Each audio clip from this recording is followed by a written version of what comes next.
Jemaat diundang untuk berdiri, kita sama-sama bernyanyi di dalam lagu Sion nomor 119 di tempat yang lebih tinggi.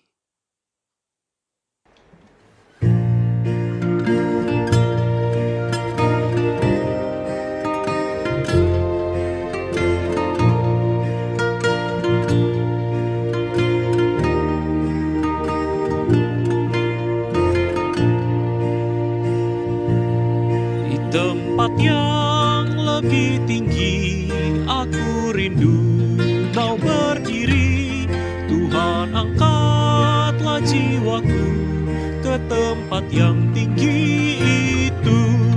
Tuhan, angkatlah jiwaku lebih dekat kepadamu. Biarlah aku berdiri di tempat yang lebih tinggi. Lain orang boleh bertahan dalam dosa lawan Tuhan, tapi tetap tujuanku ke tempat yang tinggi itu. Tuhan, angkatlah jiwaku lebih dekat kepadamu. Biarlah aku berdiri di tempat yang lebih tinggi.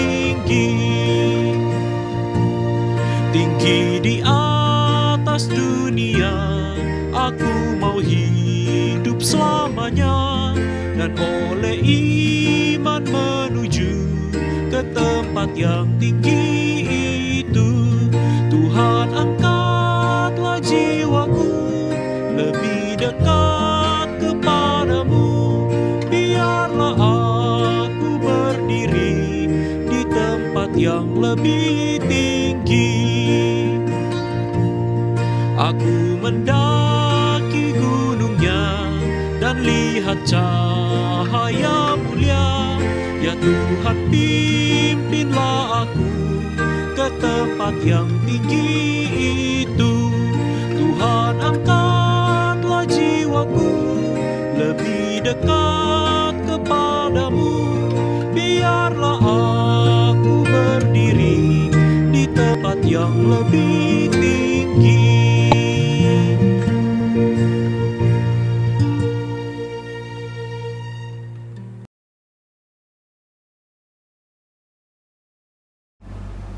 Atas nama Gereja Masih Advent Hari ke-7 Jemaat Tionghoa Makarios, kami mengucapkan selamat Sabat kepada seluruh keluarga besar Makarios, para anggota jemaat, para staf dan guru, dan juga para tamu yang bergabung dan menghadiri acara ibadah di hari Sabat yang suci ini. Pada hari Sabat ini adalah hari Sabat yang ke-9 bagi kita untuk berbakti secara virtual, dan adalah doa dan harapan kami agar seluruh keluarga besar Makarios ada di dalam perlindungan Tuhan dan dalam keadaan sehat. Pada hari Sabat ini kita akan dilayani oleh Pendeta Herlen yang akan membawakan firman Tuhan, dan sebelumnya kita akan mengawali dengan cerita anak-anak yang akan dibawakan oleh Miss Melly, pelajaran sekolah Sabat yang akan dipandu oleh Pendeta Moritz dengan narasumber Pendeta Sani Manopo, Pendeta Chris Pasuhuk, dan Pendeta Kresna dari Sekolah Makarios. Tips kesehatan akan dibawakan oleh Dr. Larry Tumalun. Sebelum kita memulai perbaktian kita, ada beberapa pengumuman yang akan saya sampaikan. KKR CMC bersama dengan Jemaat Makarios melalui channel YouTube Mempelajari Alkitab setiap hari Sabat jam 9 sampai jam 11 siang. Anda bisa melihat di layar pembicara dari KKR ini adalah Evangelis Arlen Jim, yang pada hari Sabat ini dia akan berbicara mengenai hanya satu jalan. Seminar kesehatan dibawakan oleh Dr. Larry Tumalun dan akan berbicara mengenai kualitas. Berikutnya adalah seminar kesehatan yang diadakan setiap Senin melalui Zoom berjudul The Maker's Diet yang dibawakan oleh Ibu Leong Pitlin. Kembali kita mengajak seluruh anggota jemaat untuk dapat mengikuti acara ini. Dan jangan lupa setiap Rabu malam kita juga mengadakan acara ibadah doa. Kami mengundang seluruh anggota jemaat dapat bergabung melalui Cisco Webex yang linknya akan diinformasikan kemudian oleh Departemen Komunikasi. Mari kita mempersiapkan hati dan pikiran kita dengan berdoa di dalam hati kita masing-masing.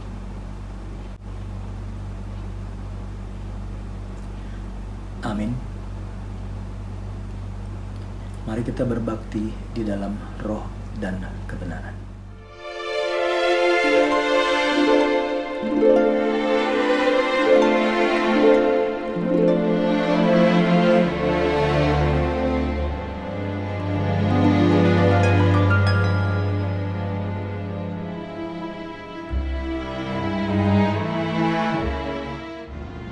Selamat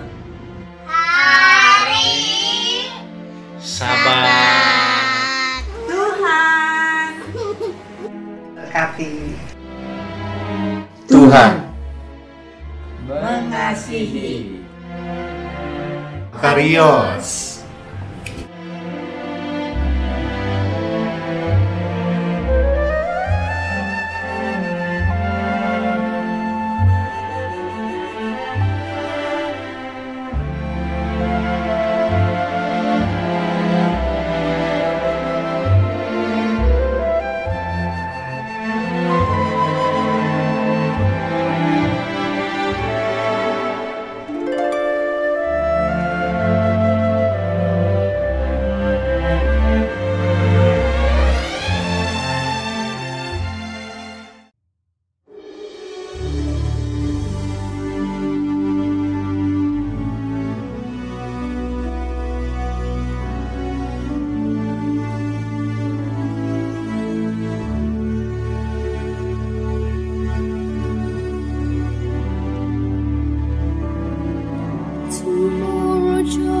Tomorrow just too far away. Our time to see a brand new breaking door. I'll open every door for you. You'll see the light that's shining through. It's all you ever need.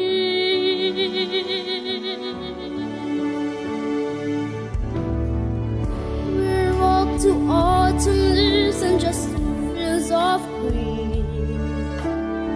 We'll see the rivers flow into the sea. Hold and bend my hand for you. You'll see them if you want me to. It's all you ever need.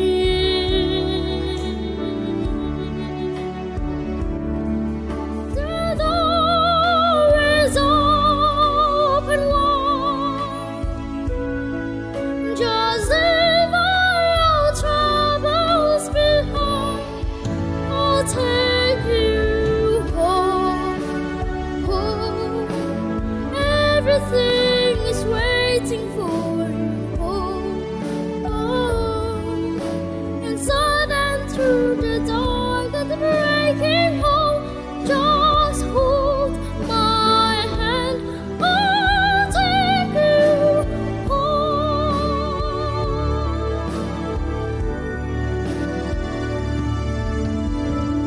This is the place where I want you to always be. The place where everything we need to grow. Shovel till the hand story. I know that my hand show you. And with this where I go.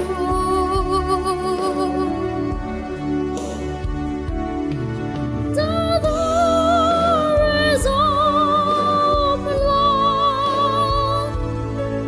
Just have myself so that to stop. I'll take you home, home. Everything is waiting for you, home. Inside and through the cloud that's breaking home. Just hold my hand. I'll take you home.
semuanya?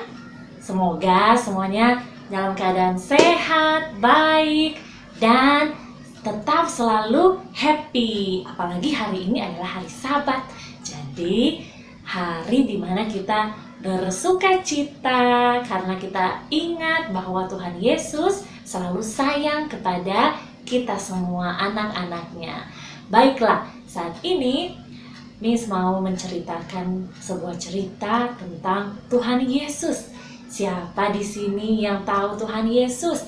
Pasti semua sudah tahu kan?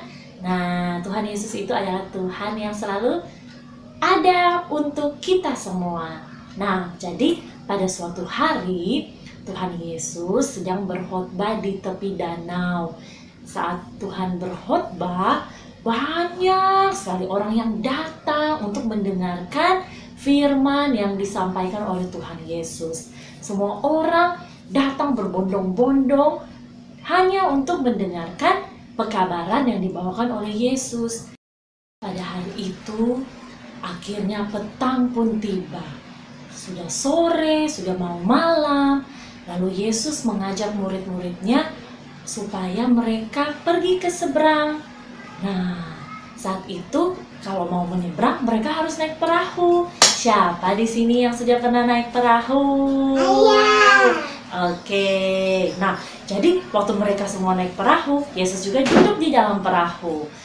Akhirnya mereka mulai jalan, menyeberang, dan ternyata tidak hanya ada satu perahu, ada juga perahu-perahu yang lain yang ikut bersama-sama dengan perahu yang di dalamnya ada Yesus. Lalu saat mereka sementara dalam perjalanan, tiba-tiba ada angin badai datang. Shh, shh. Nah, terus ombak besar datang. Shh. Ombaknya besar sekali, masuk sampai dalam perahu. Bagaimana ini? Murid-muridnya sudah ketakutan.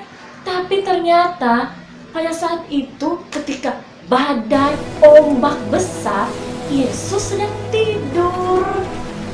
Yesus tidur. Murid-muridnya bingung, kenapa Yesus tidur di tengah badai besar. Jadi mereka langsung pergi cepat-cepat ke Yesus, kasih bangun. Yesus, apakah kamu tidak peduli dengan kami? Bagaimana kalau kami binasa? Mereka semua kan sudah dalam keadaan ketakutan. Jadi mereka panik. Langsung cepat-cepat kasih bangun Yesus. Lalu Yesus bangun. Dan apa yang Yesus katakan? Tuhan berkata, nih kita lihat dalam Alkitab. Kita lihat dalam Alkitab nih, Yesus bilang, Peace. Be still. Tidak ada lagi badai. Tidak ada lagi. Wow, semua orang takjub. Kenapa bisa tiba-tiba diam? Mereka semua langsung bertanya-tanya, siapakah orang ini? Begitu hebat dia.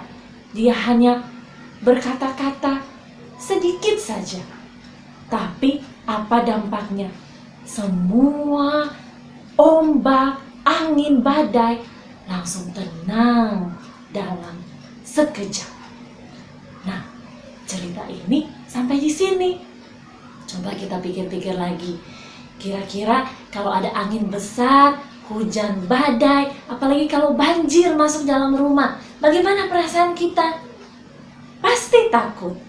Ketakutan, langsung ke mama. Mama, tolong, banjir, ada air. Sama seperti murid-murid Yesus. Tapi dalam cerita ini kita lihat, kita harus percaya sepenuhnya, 100% percaya kepada Tuhan Yesus. Karena apa? Tuhan Yesus dapat meredakan segala badai yang terjadi dalam kehidupan kita. Tidak cuma ombak besar, seperti sekarang juga. Sekarang ada apa yang terjadi di dunia ini? Ada virus corona. Makanya semua anak-anak, semua orang tua harus tinggal di dalam rumah.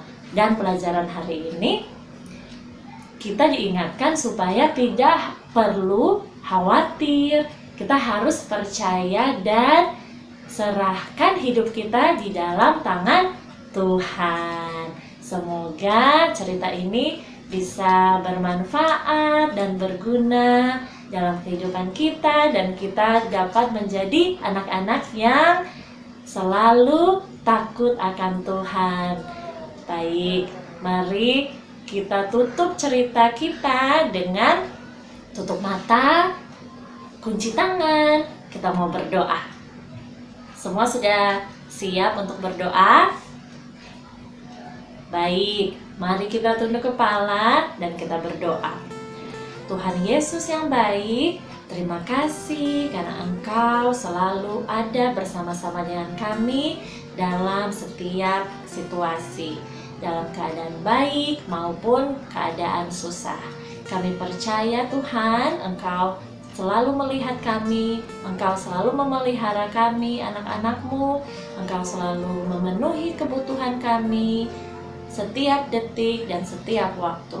Terima kasih Tuhan atas cerita yang kami sudah dengarkan. Biarlah kami dapat selalu menjadi anak-anak yang percaya kepada Engkau dan selalu mengandalkan Engkau dalam kehidupan kami ya Bapa. Terima kasih, kiranya Engkau menjaga kami sepanjang hari Sabat-Mu yang suci ini, supaya kami dapat berbakti dan memuji nama-Mu dengan penuh sukacita. Terima kasih banyak ya Bapa, ampunilah kami dari segala dosa-dosa kami. Dalam nama Yesus kami berdoa dan mengucap syukur kepadamu. Amin. Terima kasih, selamat Sabat, Tuhan memberkati. Bye-bye. Shalom, selamat pagi, selamat hari Sabat bagi kita semua, Jemaat Makarios, bersama juga dengan para pemirsa yang menyaksikan tayangan pelajaran sekolah Sabat pada saat ini. Tentunya saudara-saudara kita bersyukur kepada Tuhan oleh karena hingga pada saat ini Tuhan masih memberkati masing-masing kita, Tuhan masih memberikan nafas hidup, dan tentunya pada saat ini kita boleh berbakti di hari Sabat yang suci. Walaupun mungkin kita berbakti di rumah ataupun di mana kita berada. Saudara-saudara sekalian, sangat senang sekali pada Sabat ini kita akan memasuki pelajaran sekolah Sabat, pelajaran yang ke-7, di mana pelajaran ini judulnya adalah bahasa, teks, dan konteks. Dan pada Sabat ini saya bersyukur oleh karena saya ditemani oleh 3 narasumber kita. Yang pertama ada Bapak Pendeta Sani Manopo, ada Pendeta Kris Pasuhuk, dan juga ada Pendeta Kresna. Untuk itu saudara-saudara, biarlah pada saat ini kita boleh menyiapkan hati dan pikiran kita sebelum kita akan mendengarkan pembahasan pelajaran sekolah Sabat. Untuk itu saudara-saudara, saya undang kita semua pada saat ini untuk tunduk kepala dan kita berdoa. Bapa kami yang ada dalam kerajaan surga, terima kasih Tuhan atas hari Sabat-Mu, di mana kembali kami boleh merasakan sukacita dan berkat atas hari Sabat. Bila mana pada saat ini Tuhan, kami akan mempelajari pelajaran sekolah Sabat, pelajaran yang ke-7, kiranya Tuhan boleh memurapi masing-masing kami dengan kuasa Roh Kudus Tuhan, agar kami boleh mengerti pelajaran yang nanti akan kami pelajari. Boleh menjadi berkat dan boleh menjadi kesukaan di dalam kehidupan kami. Terpujilah nama-Mu Tuhan, kami berdoa ini hanya dalam nama Tuhan Yesus Juru Selamat penebus kami. Amin. Baik saudara-saudara, pelajaran kita pada saat ini, pelajaran ke-7, judulnya adalah bahasa, teks, dan konteks. Dan ayat hafalannya terdapat di dalam Ulangan 31 ayat 26. Ambillah kitab Taurat ini dan letakkanlah di samping tabut perjanjian Tuhan, supaya menjadi saksi di situ terhadap engkau. Saudara-saudara sekalian, kita bersyukur oleh karena pada saat ini kita diberikan sekolah Sabat untuk kita pelajari. Pertama kali Alkitab ditulis menggunakan bahasa Ibrani. Dan pada saat itu digunakan juga sedikit bahasa Aram. Kenapa pertama kali Alkitab ditulis dengan bahasa Ibrani dan sedikit bahasa Aram? Yang perlu kita ketahui adalah bahwa bahasa Ibrani maupun bahasa Aram pada waktu itu di zaman Perjanjian Lama itu adalah bahasa universal, bahasa yang digunakan oleh masyarakat pada waktu itu. Dan lebih lanjut lagi pada waktu masuk dalam Perjanjian Baru, Alkitab ditulis menggunakan bahasa Yunani. Dan ini juga, bahasa Yunani juga adalah bahasa yang digunakan orang-orang pada waktu itu. Dimanapun pada waktu itu, orang-orang di zaman Perjanjian Baru mereka menggunakan bahasa Ibrani. Sehingga saudara-saudara, baik bahasa Ibrani, bahasa Yunani, pada waktu Alkitab ditulis, itu adalah bahasa yang digunakan oleh masyarakat pada waktu itu. Saudara-saudara sekalian, kita bersyukur oleh karena pada saat ini Alkitab diterjemahkan kurang lebih di dalam 600 bahasa. Dan lebih luar biasa lagi dalam Perjanjian Baru, Alkitab Perjanjian Baru, kurang lebih diterjemahkan di dalam 2.500 bahasa. Saudara-saudara sekalian, saat ini diperkirakan ada 1,5 miliar orang yang tidak memiliki Alkitab yang diterjemahkan di dalam bahasa mereka sehari-hari. Atau bahasa utama dari orang-orang ini. Ada 1,5 miliar. Kita beruntung oleh karena kita memiliki Alkitab yang diterjemahkan dalam bahasa kita. Dan saudara-saudara pada saat ini, mengapa Allah ingin Alkitab itu ditulis? Kenapa harus ditulis? Yang pertama, supaya masing-masing kita bisa membaca Alkitab. Supaya kita bisa mengerti firman yang ditulis dalam Alkitab. Dan yang kedua, supaya kita bisa mengetahui sejarah pekerjaan Tuhan. Selanjutnya, supaya kita mengetahui rencana keselamatan yang ditulis dalam Alkitab. Dan yang terakhir, supaya masing-masing kita bisa diajar untuk hidup sesuai dengan firman Tuhan. Saudara-saudara, di dalam 2 Timotius 3:16 dikatakan bahwa segala tulisan yang diilhamkan Allah memang bermanfaat untuk mengajar, untuk menyatakan kesalahan, untuk memperbaiki kelakuan, dan untuk mendidik orang di dalam kebenaran. Supaya kita hidup benar, mari kita mempelajari Alkitab. Tetapi sebaliknya, kalau kita tidak ingin hidup benar, ya kita tidak usah lagi belajar Alkitab. Saudara-saudara sekalian, tentunya pada saat ini kita bersyukur oleh karena pada saat ini diperkirakan sudah ada 6 miliar orang yang sudah dapat membaca Alkitab. Sudah ada 6 miliar orang yang sudah dapat membaca Alkitab. Dan kita juga boleh bersyukur oleh karena pada saat ini kita memiliki Alkitab yang ditulis di dalam bahasa kita, bahasa Indonesia. Jadi saudara-saudara sangat disayangkan kalau masing-masing kita yang memiliki Alkitab di rumah yang sudah diterjemahkan ke dalam bahasa kita, bahasa yang bisa kita mengerti, tapi kita tidak membacanya. Atau bisa jadi Alkitab, kebanyakan orang mungkin bisa menjadi hanya jadi pajangan Alkitab yang ada pada masing-masing kita. Untuk itu saudara-saudara, biarlah kita boleh menggunakan Alkitab kita, supaya boleh menjadi berkat dan boleh kita dididik di dalam kebenaran. Saudara-saudara, dalam Yosua 25 ayat 15 dikatakan, Yosua berbicara kepada orang Israel. Dikatakan bahwa, pilihlah kepada siapa kamu akan beribadah. Allah nenek moyangmu atau Allah orang Amori. Selanjutnya Yosua katakan, tetapi aku dan seisi rumahku, kami akan beribadah kepada Tuhan. Saudara-saudara, kata-kata ini yang ditulis dalam ayat ini adalah kata-kata yang sangat menguatkan. Kata-kata yang mengajak umat-umat Tuhan untuk hidup setia. Tetapi selanjutnya ada juga kata-kata yang bisa menghancurkan dan juga bisa menipu masing-masing kita yang ditulis. Dikatakan di dalam Kejadian 3 ayat 1, ketika iblis mencobai Hawa di Taman Eden. Dikatakan bahwa tentulah Allah berfirman, kamu tidak boleh makan dari semua pohon yang ada dalam taman ini. Kita perhatikan, iblis menggoda Hawa. Saudara-saudara sekalian, kata-kata bisa menuduh dan menghakimi. Dan juga kata-kata bisa menenangkan. Kata-kata bisa membuat orang menjadi ramah. Dan juga kata-kata bisa membawa kesembuhan ke dalam jiwa orang-orang yang mendengarkan kata-kata kita. Saudara-saudara, pada saat ini kita akan mendengarkan ketiga narasumber kita yang akan membantu saya untuk boleh menerangkan dan juga boleh menjawab pertanyaan-pertanyaan yang ada dalam pelajaran sekolah sahabat kita. Pertanyaan pertama ditujukan untuk Pendeta Kresna. Dan saudara-saudara, pertanyaan kita bisa lihat di layar pada saat ini. Selanjutnya pertanyaan kedua untuk Pendeta Kris Pasuhuk. Dan yang terakhir, Pendeta Sani Manopo akan menjawab pertanyaan yang boleh kita saksikan di layar ini pada saat ini. Shalom, selamat pagi dan selamat sahabat untuk kita semuanya. Kita bersyukur kepada Tuhan pada saat ini kita masih bisa berjumpa kembali walaupun masih melalui media online dan kita tetap beribadah di rumah kita masing-masing. Biarlah ini tidak mengurangi rasa bersyukur kita kepada Tuhan oleh karena cinta dan kasih-Nya bisa kita rasakan hingga pada saat ini. Pada saat ini kita bersyukur juga oleh karena pelajaran sekolah sahabat kita telah sampai kepada pelajaran sekolah sahabat yang ke-7 dengan judul Bahasa, Teks, dan Konteks.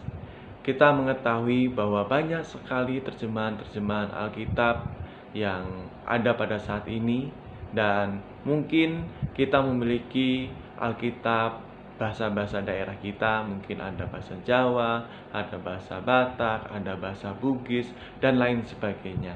Tetapi terlepas dari itu semuanya, pertanyaan bagi kita pada saat ini adalah apakah yang dapat kita lakukan secara maksimal atas apa yang kita miliki pada saat ini.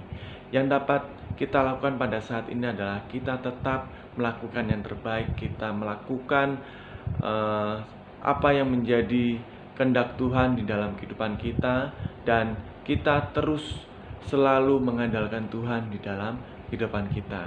Dan bagaimana cara kita menghargai Alkitab sebagai firman Allah dan kita berupaya di dalam iman kita mempercayai bahwa Alkitab ini adalah firman Tuhan yang hidup dengan cara kita belajar firman Tuhan, mempelajari Alkitab kita, dan biarlah melalui Alkitab ini kita juga dapat diperbarui setiap harinya dan kita dapat melakukan apa yang menjadi kehendak Tuhan. Dan melalui iman kita, walaupun banyak sekali permasalahan yang mungkin tidak dapat kita mengerti, sama seperti pada saat ini kita tidak mengerti maksud Tuhan dan tujuan Tuhan apa pada kita pada saat ini.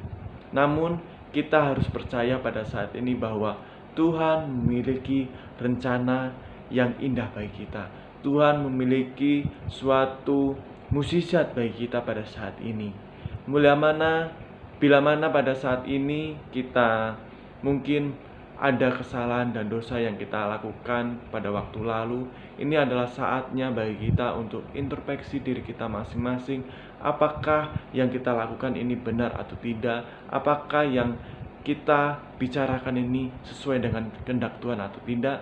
Dan inilah bagaimana caranya kita menghargai adalah kita tetap berusaha melakukan yang terbaik di dalam kehidupan kita. Biarlah kita dapat menjadi firman yang hidup, firman yang tetap berjalan di dalam firman Tuhan, dan biarlah ini dapat menjadi berkat bagi orang lain, dapat menjadi teladan bagi orang lain, sehingga Tuhan tetap dipermuliakan di dalam kehidupan kita.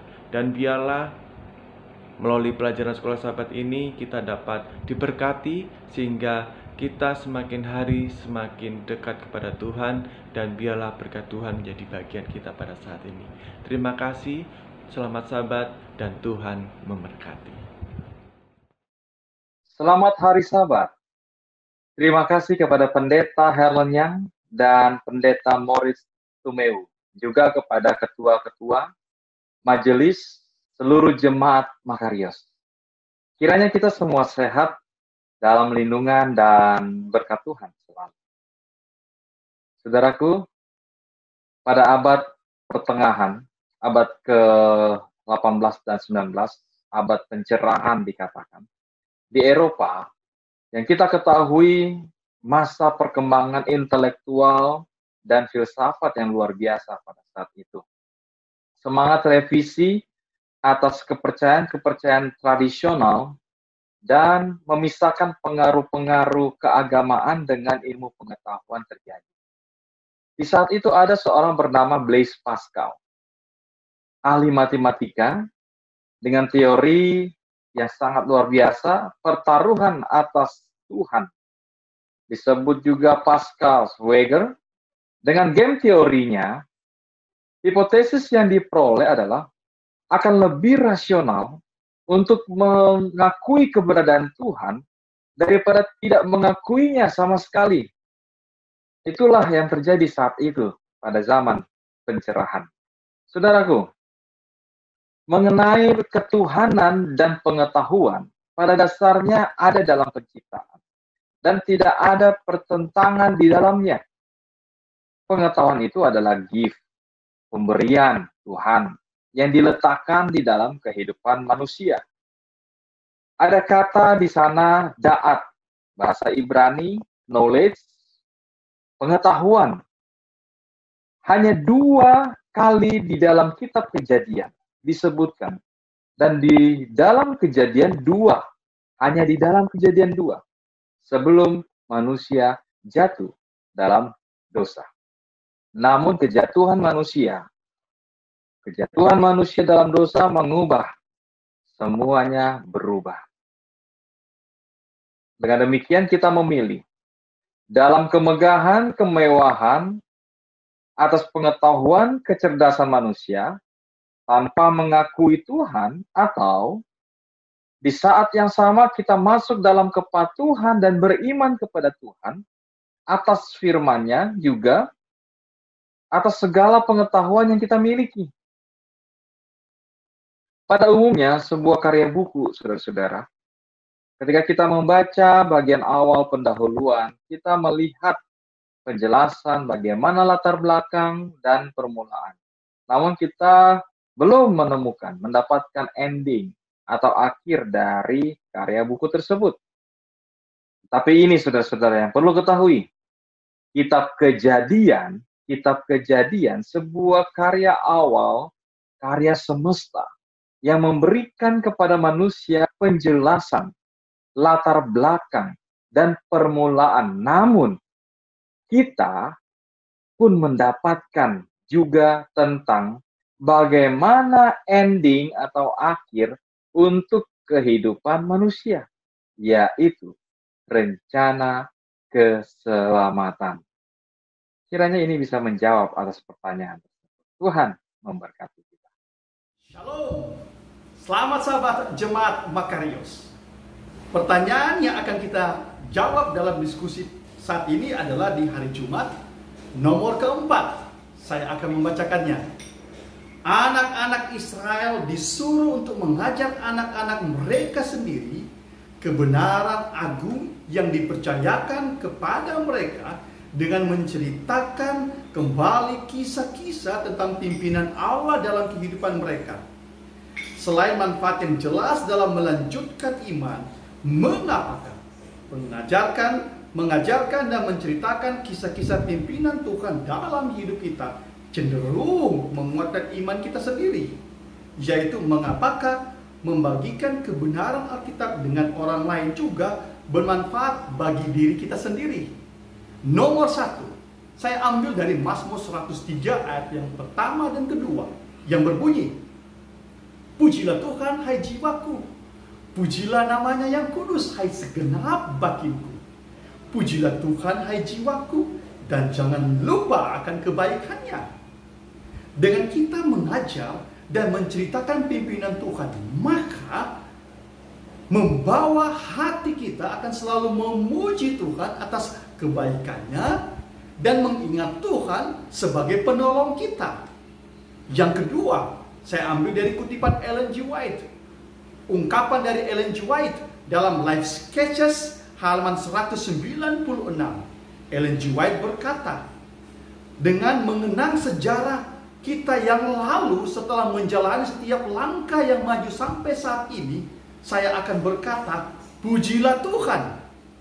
Selanjutnya Ellen White berkata, tidak ada yang kita takutkan di masa depan, kecuali kita melupakan cara Tuhan memimpin kita dan pengajarannya di masa yang lalu. Artinya bahwa dengan kita mengajar dan menceritakan pimpinan Tuhan, maka bila mana kita menjalani hari-hari ke depan, kita tidak akan takut. Sebab Tuhan yang sama yang telah menolong kita di masa yang lalu, Tuhan yang sama juga akan menolong kita di waktu yang akan datang, hari esok. Yang ketiga, dengan kita mengajar dan menceritakan pimpinan Tuhan itu adalah tanda kita adalah saksi dan murid Yesus yang sejati. Itu terdapat dalam Matius 28 ayat 19 dan 20. Teristimewa. Yesaya 43 ayat yang ke-12 berkata, kamu adalah saksi-saksiku yang terakhir. Saya ambil dalam kutipan Ellen White juga, Last Day Events halaman 233. Galati 6 ayat yang ke-7 berkata, apa yang kita tabur itu yang kita tuai. Dengan kita mengajar dan menceritakan pimpinan Tuhan itu adalah tanda bahwa kita bekerja bersama dengan Allah. Dan mereka yang bekerja bersama dengan Allah di dunia ini menjadi pekerja yang bekerja untuk Tuhan akan menerima pahala. Apa pahala mereka? Pahala mereka adalah hidup yang kekal yang akan datang. Mari Jemaat Makarios, ingatlah selalu akan pimpinan Tuhan, ceritakan selalu pimpinan Tuhan, sehingga menghadapi hari esok kita lebih kuat, kita lebih berani, dan sebagai bukti kita adalah saksi Yesus, dan ada pahala, yaitu hidup kekal bersama dengan Tuhan. Tuhan memberkati kita semua. Amin. Saudara-saudara sekalian, terima kasih untuk ketiga narasumber kita yang sudah berpartisipasi untuk boleh memberikan masukan dan juga jawaban yang saya percaya ketiga narasumber kita ini, masukan atau jawaban yang sudah diberikan boleh memberikan kekuatan bagi masing-masing kita dan tentunya boleh mengingatkan masing-masing kita untuk tetap mempelajari Alkitab yang ada pada masing-masing kita. Terima kasih sekali lagi buat Bapak Pendeta Sani Manopo, Pendeta Kris Pasuk dan juga Pendeta Kresna yang sudah berpartisipasi. Sebagai penutup saudara-saudara di dalam pelajaran sekolah sahabat kita pada saat ini, biarlah Alkitab yang ada pada kita boleh gunakan waktu kita untuk mempelajarinya, dan saya percaya kita akan diberikan pengetahuan untuk boleh mempelajari Alkitab. Tuhan akan memberikan pengetahuan bagi masing-masing kita, Tuhan akan memberikan hikmat supaya kita boleh mengerti apa yang ditulis dalam Alkitab. Dan bila mana kita mempelajari Alkitab, kita akan dituntun untuk hidup sesuai dengan firman Tuhan. Seperti dalam 2 Timotius 3 tadi dikatakan, kita akan hidup di dalam kebenaran. Dan yang terakhir saudara-saudara, sebagaimana kita ketahui beberapa abad yang lalu, di Eropa, Alkitab tidak boleh dibaca. Alkitab tidak boleh dibaca oleh orang-orang. Kebanyakan orang tidak memiliki Alkitab untuk dibaca. Hanya orang-orang tertentu yang bisa membaca Alkitab. Tapi itu dulu, berbeda dengan kita yang hidup sekarang ini. Kita sudah memiliki Alkitab, kita juga bisa membuka Alkitab di handphone, di laptop, ataupun dimanapun. Oleh karena kemajuan teknologi bisa membantu masing-masing kita untuk mempelajari Alkitab. Untuk itu saudara-saudara, kiranya masing-masing kita boleh mengambil waktu kita mempelajari Alkitab dengan sungguh-sungguh supaya masing-masing kita dari hari ke hari bisa dikuatkan, bisa diberikan semangat untuk tetap hidup setia di hadapan Tuhan. Kiranya Tuhan boleh memberkati kita pada sabat ini. Terima kasih. Amin.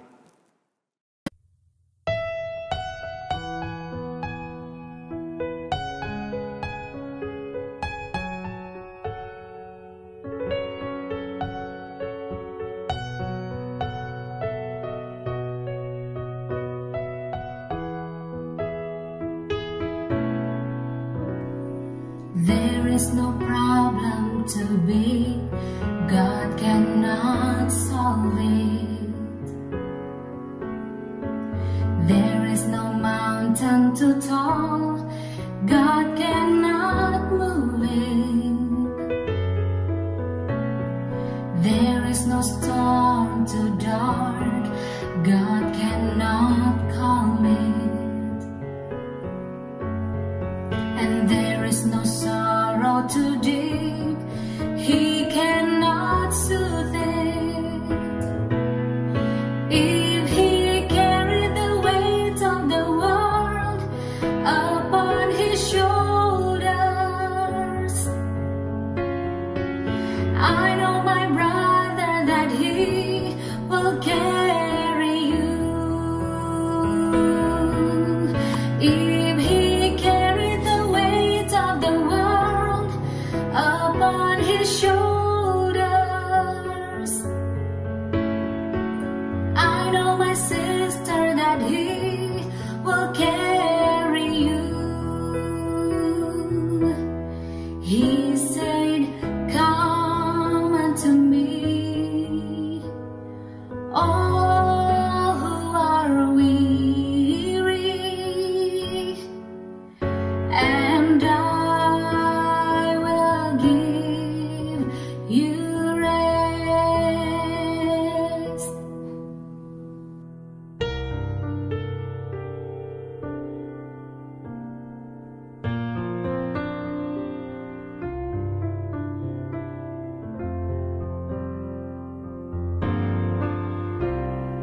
There is no problem too big, God cannot solve it. And there is no mountain too tall, God cannot move it. Oh, there is no storm too dark, God cannot calm it. And there is no sorrow too deep, He cannot soothe it. And if He carried the weight of the world upon His shoulders, I know, my brother, that He will carry you. And if He carried the weight of the world upon His shoulders, I know, my sister, that He will carry you. I know, my brother, that He will carry you. I know, my sister, that He will carry you.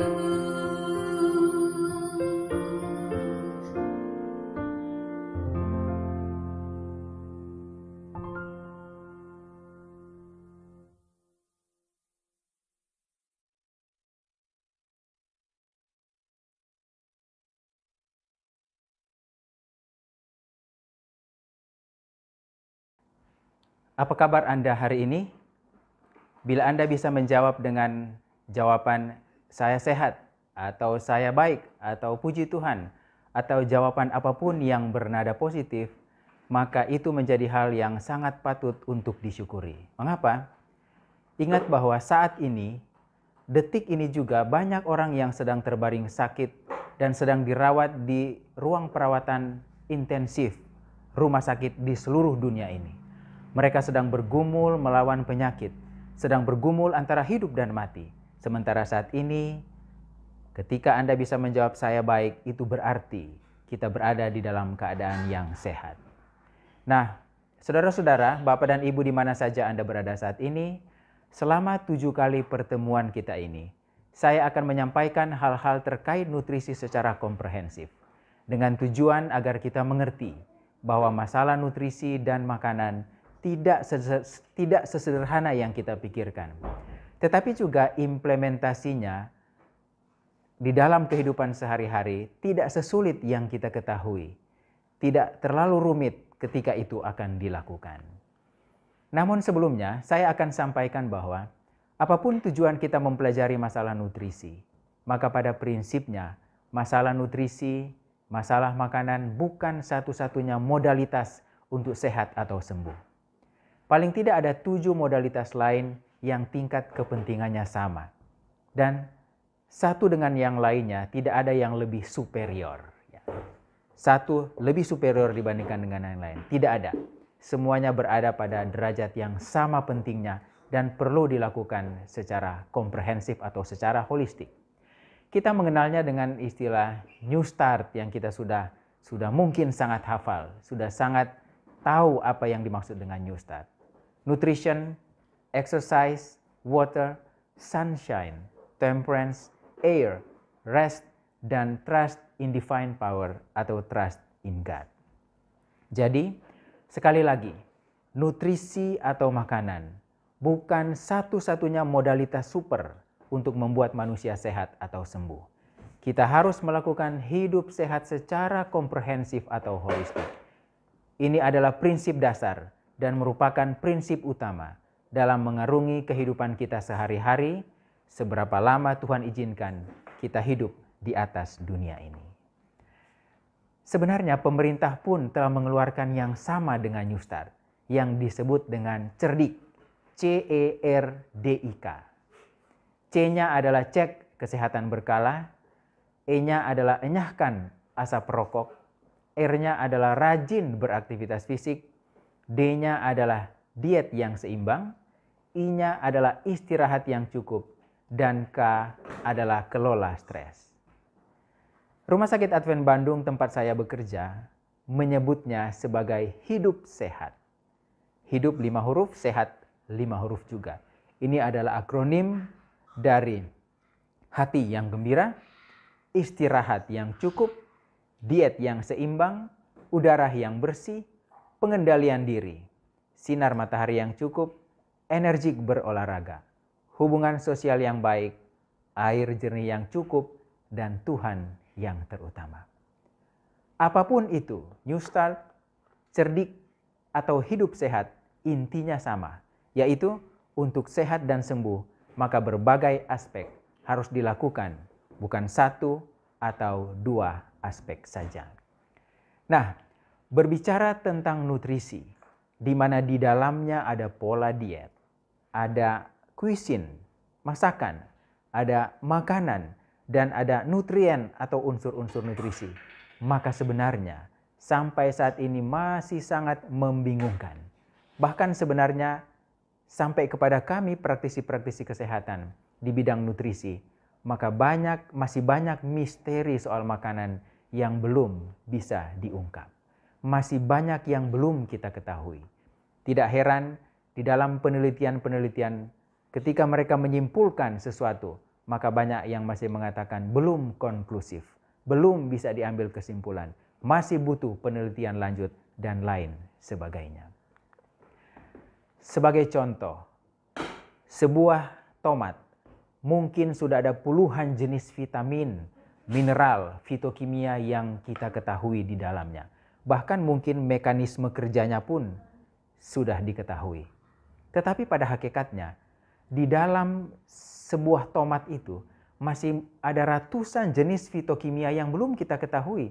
Bahkan belum kita tahu mekanisme kerjanya. Dan mungkin manfaatnya juga kita belum tahu. Yang mungkin nanti mekanisme kerjanya, manfaatnya nanti akan ditemukan oleh anak cucu kita entah tahun berapa kita tidak tahu. Tetapi satu hal yang pasti adalah kita sudah makan tomat sejak lama. Nenek moyang kita sudah makan tomat sejak lama. Sehingga manfaatnya sudah manusia nikmati, walaupun mungkin kita tidak menyadarinya. Nah, berdasarkan hal ini, maka prinsip awal tentang nutrisi yaitu tidak ada superfood. Di dunia ini tidak ada makanan yang super, yang dengan memakan satu jenis makanan, maka semua kebutuhan kita bisa dicukupi. Tidak ada. Tidak ada satu jenis makanan, apalagi satu jenis nutrien. Misalnya vitamin C saja, vitamin E saja, zinc saja, atau selenium saja, atau natrium atau kalium saja yang sifatnya super. Tidak ada. Semua unsur nutrisi, semua jenis makanan ini akan bekerja secara sinergis bila dimakan beraneka ragam, bervariasi, kombinasinya tepat untuk membuat manusia menjadi sehat dan siap mengatasi berbagai penyakit, baik penyakit menular maupun penyakit tidak menular. Mari kita jawab kuis sederhana ini. Pilihlah makanan-makanan di bawah ini yang menurut Anda sehat. Dari kuis ini maka dapat dipastikan pilihannya akan bermacam-macam. Mungkin bila ada 100 orang di antara kita, maka jawabannya juga bisa ada 100. Sementara itu, jawaban yang saya inginkan dari kuis ini sebenarnya adalah tidak ada satu makanan pun yang disebut sebagai makanan sehat di gambar-gambar yang Bapak dan Ibu lihat tadi. Untuk itu, maka saya akan perkenalkan satu prinsip untuk mempelajari nutrisi yang disebut sebagai prinsip nutrisi 7K. 7K ini merupakan akronim dari kondisi, kualitas, kuantitas, keanekaragaman, keteraturan, keamanan, dan kontinuitas. Ketika bahan makanan itu dibahas berdasarkan 7 prinsip ini, maka akhirnya kita bisa kemudian menyimpulkan bahwa pisang sehat. Bisa menyimpulkan bahwa daun bayam atau daun kangkung sehat. Tetapi kalau kita hanya membahas satu-satu saja, apakah pisang, apakah bayam, atau apakah kangkung, tanpa memperhatikan ketujuh prinsip ini, maka manfaat sehat itu akan sangat sulit untuk dibahas. 7 prinsip inilah yang akan kita bahas satu persatu sepanjang kurang lebih 7 sahabat di depan, 6 sahabat di depan, dengan tujuan agar kita memiliki satu persepsi secara holistik, secara komprehensif tentang masalah nutrisi, masalah diet, makanan, masakan, dan unsur-unsur nutrisi di dalam bahan makanan. Mari kita mulai dengan prinsip yang pertama untuk saat ini, yang disebut dengan sebagai prinsip kondisi. Ketika membahas makanan, maka kita harus memperhatikan kondisi seseorang yang akan mengonsumsi makanan tersebut. Prinsip kondisi ini memiliki pengertian bahwa makanan yang kita makan dengan segala unsur nutrisi atau nutrien di dalamnya dan fitokimia di dalamnya akan memberi manfaat kesehatan yang berbeda-beda untuk setiap orang dan setiap kondisi tertentu. Sehingga ada yang disebut dengan istilah kondisi beda, prioritas nutrisi juga akan berbeda. Saya kasih contoh misalnya, ini perbedaan antar orang. Tentu saja kebutuhan nutrisi anak-anak akan berbeda dengan kebutuhan nutrisi pada orang dewasa. Kebutuhan nutrisi seorang laki-laki akan berbeda dengan kebutuhan nutrisi seorang perempuan. Kebutuhan nutrisi pada orang yang biasa berolahraga akan berbeda dengan kebutuhan nutrisi pada orang yang tidak biasa berolahraga. Kemudian ada juga yang mulai ditemukan saat ini adalah ternyata orang yang memiliki variasi genetik tertentu akan berbeda respon tubuh terhadap makanan dibandingkan dengan orang yang tidak memiliki variasi genetik tersebut. Bahkan lebih luas lagi, lebih besar lagi, perbedaan budaya antara satu orang dengan orang yang lain akan menyebabkan perbedaan kebutuhan makanan orang tersebut. Orang-orang tersebut. Bahkan yang lebih luas lagi yaitu ketersediaan makanan di pasar. Ternyata juga patut mendapatkan perhatian karena itu akan menyebabkan perbedaan kebutuhan makan dan kebiasaan makan antar orang. Ini contoh-contoh perbedaan yang terjadi antar orang. Tetapi untuk satu orang saja, maka kebutuhan nutrisi juga bisa berbeda. Misalnya, ketika seorang ibu itu hamil akan berbeda dengan kebutuhan ketika dia tidak hamil. Ketika seseorang ibu itu sedang menyusui bayi, maka kebutuhan nutrisinya akan berbeda dengan ibu itu ketika tidak menyusui bayi. Ketika orang itu sehat, akan berbeda kebutuhan nutrisinya dengan ketika orang yang sama itu sakit. Ketika orang yang sama ini menderita penyakit kencing manis, akan berbeda kebutuhan nutrisinya dengan ketika dia mendapatkan penyakit infeksi seperti COVID-19 yang sedang kita hadapi sekarang. Ketika seseorang itu biasa berolahraga, maka tentu saja kebutuhan nutrisinya akan berbeda dengan ketika orang itu sedang tidak biasa berolahraga atau sedang lebih banyak ke sedentary lifestyle.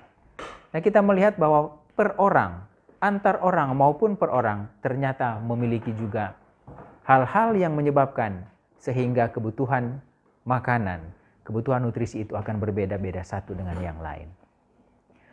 Kadang-kadang kita melabel satu jenis makanan sehat berdasarkan anjuran pada orang yang sehat. Yang ternyata ketika anjuran ini digunakan pada orang yang sakit, tidak cocok atau tidak pas, tidak sesuai.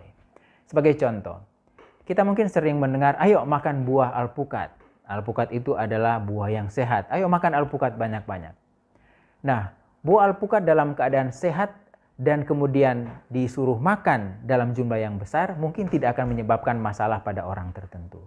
Tetapi ketika hal ini diterapkan pada penderita penyakit gagal ginjal yang belum dicuci darah, maka makan buah, bahkan makan banyak buah alpukat ini justru akan memperburuk penyakitnya, akan menyebabkan terjadinya peningkatan kalium atau yang kita sering dengar dengan istilah hiperkalemia, dan kemudian menambah perburukan fungsi ginjal dari seseorang, dan akhirnya malah kita mendorong orang tersebut kepada satu keadaan yang tidak kita harapkan. Kenapa? Karena pada keadaan gagal ginjal, kemampuan untuk mengatur keseimbangan mineral kalium di dalam tubuh, dalam hal ini kemampuan ginjal untuk mengeluarkan kalium yang berlebihan ini menjadi sangat berkurang. Sehingga kelebihan kalium yang masuk ke dalam tubuh karena terlalu banyak makan alpukat misalnya, akan menyebabkan terjadinya peningkatan kalium di dalam darah dan tentu saja akan memperburuk fungsi dari ginjal orang tersebut. Diet tinggi kalium dan perburukan penyakit ginjal ini sudah diketahui sejak lama. Itulah sebabnya Mon dan kawan-kawan dalam pendahuluan penelitian mereka tetap menyebutkan hal ini, bahwa kalium dari diet dapat menyebabkan perburukan penyakit ginjal. Tetapi bukan berarti orang tersebut tidak boleh atau tidak perlu makan alpukat, atau tidak boleh makan pisang, atau tidak boleh makan kurma, karena akan menyebabkan peningkatan kalium. Bukan juga seperti itu. Pengertian di sini adalah makanan-makanan tersebut harus dibatasi, harus diatur jumlahnya, kecukupannya dengan sangat ketat. Bahkan penelitian dari Moon dan kawan-kawan yang tadi, mereka menemukan bahwa pada pasien yang memiliki darah tinggi, ini harusnya diberikan lebih banyak kalium. Sementara pasien yang memiliki penyakit darah tinggi dan juga mengalami penyakit gagal ginjal akan menjadi kesulitan karena darah tinggi butuh kalium yang lebih banyak, sementara penyakit gagal ginjal membutuhkan kalium yang lebih sedikit. Mana yang akan kita lakukan? Penelitian Moon dan kawan-kawan ini menunjukkan bahwa ketika seseorang yang darah tinggi dan kemudian memiliki penyakit gagal ginjal, maka dengan memberikan kalium yang cukup diatur dengan sangat pas jumlahnya, outcome-nya atau hasil atau keadaan dari pasien ini akan justru semakin baik. Berikut ini adalah tabel jumlah kandungan kalium pada bahan makanan. Bapak dan Ibu bisa melihatnya. Nah, dalam keadaan sehat, maka makanan-makanan ini akan mempermudah kita mendapatkan jumlah kebutuhan kalium yang hampir 5.000 mg per hari. Tetapi dalam keadaan sakit tertentu harus dibatasi sampai hanya sekitar 2.000 sampai 3.000 mg. Tetapi ingat, bukan dipantang, bukan dihindari, justru harus dimakan, tetapi dalam jumlah yang sangat terukur. Kondisi seseorang akan menyebabkan jumlah kalium yang dimakan berbeda satu dengan yang lain. Nah, dari contoh di atas kita melihat bahwa kondisi penyakit seseorang akan menentukan apa makanan yang tepat untuk orang tertentu. Kita tidak bisa menyebutkan bahwa bayam sehat untuk semua kondisi tanpa melakukan pengukuran jumlah asupan, karena bayam juga memiliki kalium yang cukup tinggi. Selain itu, makanan juga dipengaruhi oleh kebutuhan individu, terutama apabila berada dalam keadaan sehat. Tentu saja, makanan anak-anak akan berbeda dengan makanan orang dewasa. Kondisi metabolik tertentu dari seseorang akan menyebabkan kebutuhannya berbeda. Dan yang menarik adalah, akhir-akhir ini sudah ditemukan bahwa kebutuhan individu juga dipengaruhi oleh blueprint respon tubuh terhadap makanan yang disebut sebagai variasi genetik, atau ilmunya dikenal sebagai nutrigenomik. Ada orang yang ketika dia makan sedikit, berat badannya cepat sekali naik. Ada orang yang makan lemak hanya dalam jumlah yang sedikit saja, kolesterolnya langsung naik. Tetapi ada orang yang makan sudah sangat banyak, berat badannya tidak naik. Makan lemak jumlahnya berlebihan, kolesterolnya tetap normal-normal saja. Blueprint atau yang disebut dengan variasi gen berbeda-beda antar manusia. Dan hal ini dewasa ini sudah bisa diperiksa, sudah bisa ditentukan sehingga saya tahu, Bapak dan Ibu bisa tahu saya ini gen yang mengatur respon saya terhadap makanan tertentu itu seperti apa. Sebagai contoh, ada satu jenis variasi genetik terkait dengan metabolisme vitamin E yang pada beberapa penelitian menunjukkan kalau disuplementasi dengan vitamin E yang cukup akan bersifat mencegah kanker. Tetapi penelitian lain menunjukkan bahwa pada orang yang lain ketika diberikan suplementasi vitamin E maka justru akan meningkatkan risikonya terhadap kanker atau mempermudah orang tersebut untuk mengalami kanker. Ada apa di balik ini semua? Ternyata ditemukan bahwa pada manusia bisa terjadi variasi genetik dari gen yang disebut dengan gen COMT atau catechol O methyltransferase, di mana gen COMT ini menjadi blueprint untuk mengatur pembentukan enzim COMT. Dan enzim ini akan berpengaruh pada respon individu terhadap vitamin E yang diasup, sehingga akan berhubungan dengan peningkatan risiko kanker apabila terlalu berlebihan. Jadi bila memiliki variasi genetik ini, maka jumlah vitamin E itu tidak boleh berlebihan pada orang tersebut. Karena cenderung justru akan menjadi prooksidan dan kemudian menyebabkan perkembangan sel kanker pada beberapa penelitian. Penelitian pada populasi Asia Selatan dan Asia Timur, artinya ya orang-orang seperti kita, menemukan bahwa persentase orang dengan varian gen ini berkisar 33-52%. Sehingga bila kita ragu dengan hal ini, maka sebaiknya pemenuhan kebutuhan vitamin E dari makanan alamiah jangan disuplementasi, jangan dari suplementasi. Dan jumlahnya harus betul-betul sesuai dengan angka kecukupan gizi orang Indonesia, yaitu sekitar 15 mg per hari. Bagaimana untuk mendapatkan 15 mg per hari? Biji bunga matahari 3 kali 15 mg, 3 kali 15 gram per hari, atau almond 3 kali 20 gram per hari, itu sudah cukup untuk memberikan vitamin E harian sebesar 15 mg. Tetapi tentu saja tidak dianjurkan, tidak direkomendasikan kita makan almond atau biji bunga matahari saja. Karena dari bahan makanan yang lain pun ada kandungan vitamin E, walaupun kadarnya lebih kecil dari kedua bahan biji-bijian tadi. Terutama pada makanan yang berbasis biji-bijian. Itulah sebabnya rekomendasinya adalah makan bervariasi. Maka gabungan atau kombinasi dari makanan-makanan ini akan memenuhi kebutuhan vitamin E harian secara alamiah. Dan kalau kita memiliki varian gen seperti yang saya sebutkan tadi, tidak akan berpotensi menyebabkan atau meningkatkan risiko kanker pada manusia. Nah sekarang, tentang vitamin C juga. Ada orang yang makan vitamin C teratur, tetapi tetap mengalami masalah-masalah terkait defisiensi vitamin C. Seperti imunitasnya turun, mudah sakit, gampang kena sariawan, dan kemudian mudah untuk mengalami kurang darah atau anemia karena penyerapan dari zat besi terganggu apabila vitamin C-nya tidak cukup. Nah, dari penelitian genetika pada manusia ditemukan bahwa ada orang tertentu yang memiliki variasi genetik pada gen glutathione S transferase T1 atau GST1.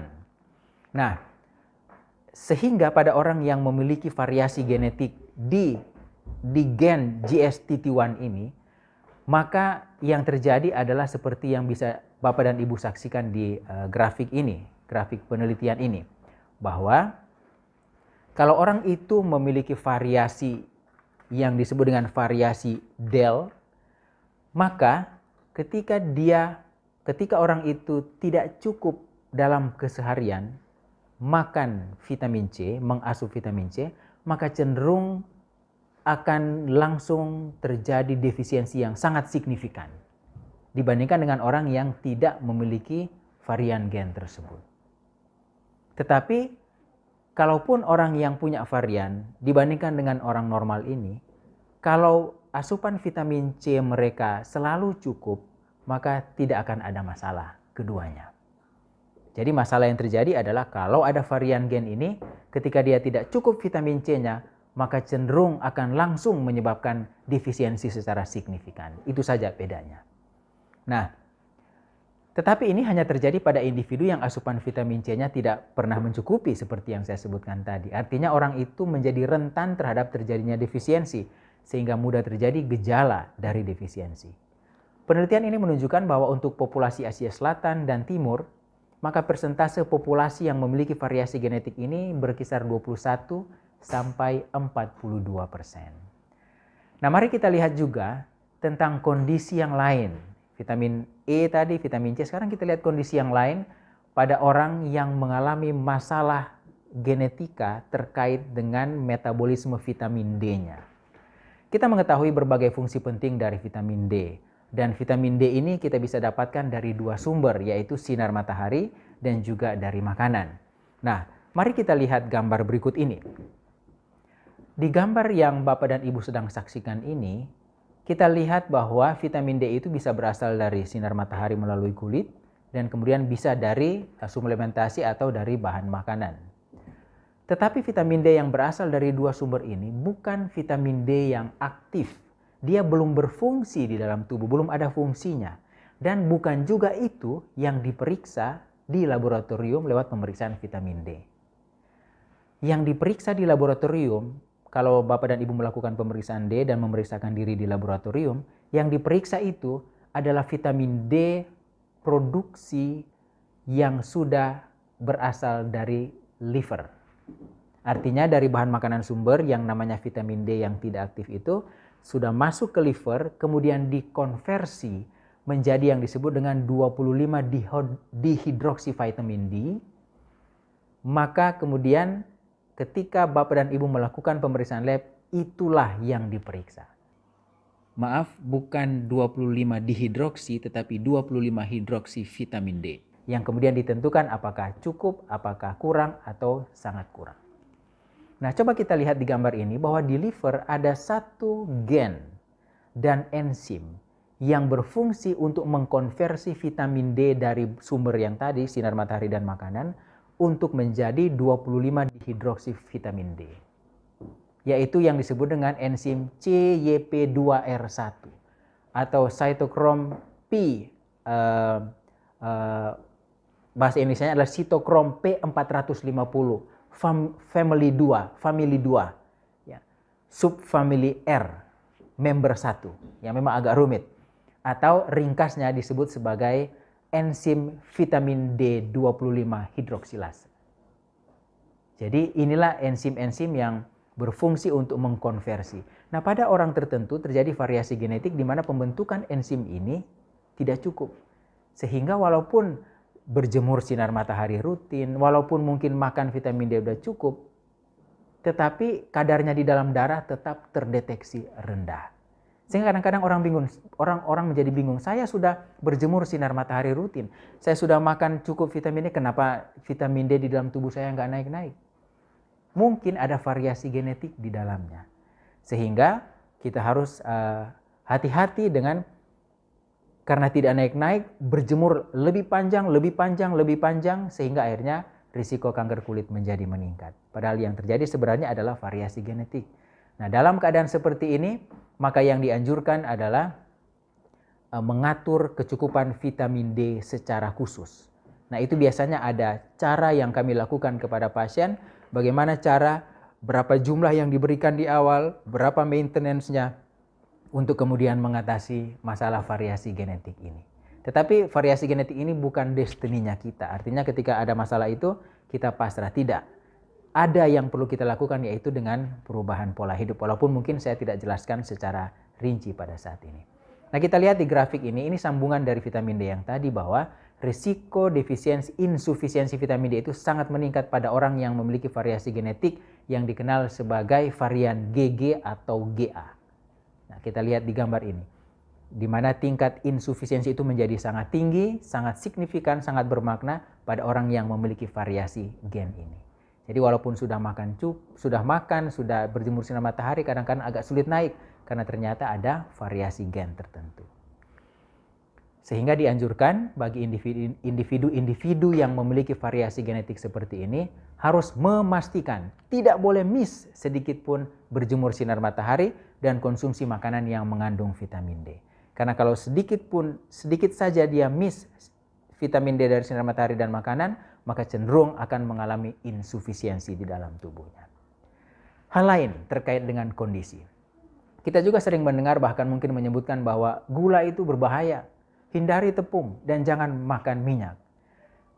Hal-hal tersebut benar, sangat benar ketika seseorang berada di dalam keadaan sehat dan ketersediaan makanan alamiahnya cukup. Tetapi hal tersebut tidak bisa kita generalisasi. Sebagai contoh, ada terjadi kasus-kasus malnutrisi atau gizi buruk yang terjadi di dunia ketiga. Justru terselamatkan dengan menggunakan bahan makanan tersebut, terutama gula dan minyak. Gambar ini menunjukkan anak yang malnutrisi berat atau mengalami gizi buruk dan bagaimana formula WHO yang di dalamnya ada gula dan minyak dapat membantu anak-anak ini dari ancaman kematian. Kita bisa melihat formula yang dibuat oleh WHO. Di sana ada gula putih yang dimasukkan, gula pasir, dan kemudian ada minyak kanola yang dimasukkan. Dan hal ini ternyata menyelamatkan anak-anak gizi buruk tersebut dari ancaman kematian. Contoh yang lain tentang kondisi ketika seseorang mengalami kencing manis, diabetes mellitus tipe 2, maka rekomendasi prioritasnya adalah pengaturan keseimbangan karbohidrat, lemak, dan protein, dan makan buah dan sayur secukupnya. Ini agak berbeda halnya di masa COVID-19, di mana berbagai rekomendasi nutrisi justru memprioritaskan vitamin dan mineral untuk memastikan dan memperkuat sistem kekebalan tubuh manusia, sehingga merekomendasikan makan buah dan sayur dalam jumlah banyak.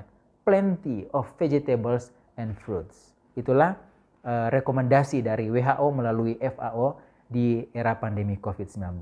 Berbeda dengan pada penderita kencing manis. Buah dan sayur harus makan secukupnya. Jangan kurang dan jangan juga berlebihan. Dari contoh-contoh tersebut kita melihat bahwa tidak semua orang dapat memakan makanan yang sama dan kemudian menjadi sehat. Kondisi tiap individu akan menentukan kebutuhan dan prioritas nutrisi, dan akhirnya akan menentukan jenis dan jumlah makanan yang juga berbeda-beda. Bisa jadi satu jenis makanan itu enak dan sehat bagi orang yang lain, tetapi ketika dimakan oleh orang lain justru itu menjadi tidak enak, bahkan mungkin berbahaya. Sebenarnya hal ini sudah disampaikan oleh WHO yang bisa kita lihat di website WHO tentang Fact Sheet Healthy Diet menurut WHO, di mana disebutkan bahwa diet yang seimbang akan berbeda-beda untuk tiap individu disesuaikan dengan usia, jenis kelamin, derajat aktivitas fisik, konteks budaya, ketersediaan makanan secara lokal, bahkan kebiasaan seseorang. Tetapi WHO menyebutkan bahwa prinsip dasarnya harus sama. Prinsip-prinsipnya tetap sama. Dan pedoman makan 7K yang sedang kita bahas saat ini dan akan kita bahas pada waktu-waktu yang akan datang meringkas prinsip-prinsip tersebut yang menurut WHO harus sama. Nah, pada 6 pertemuan kita selanjutnya kita akan membahas prinsip-prinsip nutrisi selanjutnya, yaitu tentang kualitas, tentang kuantitas atau pengaturan jumlah, perlunya makanan bervariasi, waktu makan yang benar, prinsip keamanan, dan masalah kontinuitas. Di mana khusus untuk masalah kontinuitas ini salah satu yang akan kita bahas di dalamnya adalah apakah memang perlu detox berulang-ulang. Kami berharap apa yang disampaikan saat ini dapat bermanfaat bagi Bapak dan Ibu, dan doa kita bersama adalah kita tetap sehat sehingga pada pertemuan-pertemuan berikut pun kita dapat menikmati rangkaian kebaktian kebangunan rohani ini, dan kemudian kita bisa mendapatkan manfaat secara rohani maupun secara badani, terutama dari sisi nutrisi. Kiranya Tuhan memberkati kita semua.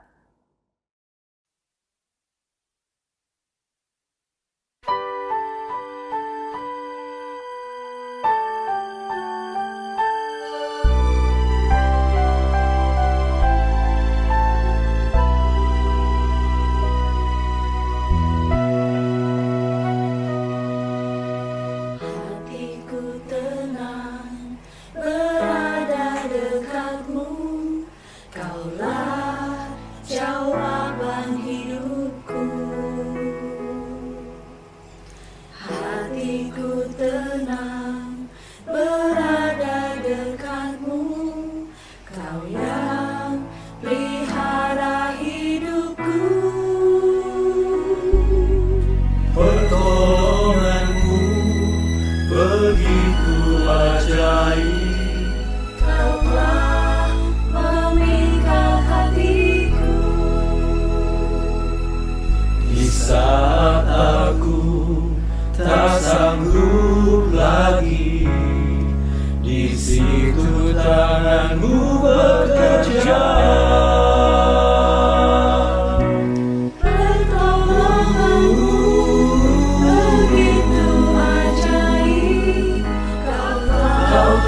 ajaib, Kau telah memikat hatiku.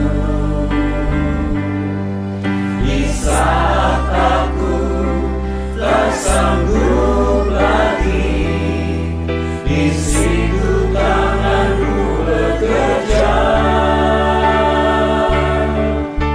Pertolongan-Mu begitu ajaib, Kau telah memikat hatiku. Kini mataku tertuju padamu, ku rasakan kasih-Mu Tuhan, ku rasakan kasih-Mu Tuhan, ku rasakan kasih-Mu